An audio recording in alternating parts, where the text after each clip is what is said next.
Hi friends, welcome to my channel. నిన్న మీకు చూపించాను కదండి, పుదీనా చెట్టు, చిన్న చెట్టు. రోజుకు ఒక చిన్న కొమ్మ అయితే వస్తుంది. నేను రోజు ఒక చిన్న కొమ్మ ఇట్లా తెంచుకుంటాను తినడానికి. తర్వాత వచ్చేసి ఇవి అయితే మెంతు ఆకులు. వీటిని మనం మైక్రోగ్రీన్స్గా పెంచుకుంటాం కదా, వీటిని వచ్చేసి చిన్న దాంట్లో వేసుకున్నాను. అన్నీ అయితే తుంచాను. రోజు కొంచెం కొంచెం ఎంత కావాలో అంత తీసుకుంటాను.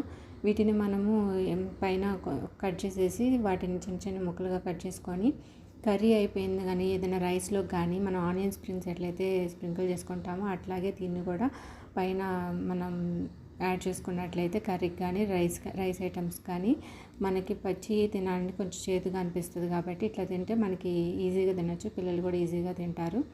కాబట్టి ఇవి మనకి హెల్త్ వైజ్గా కూడా బెనిఫిట్గా ఉంటుంది. కాబట్టి ఇట్లా చేసుకుంటాను.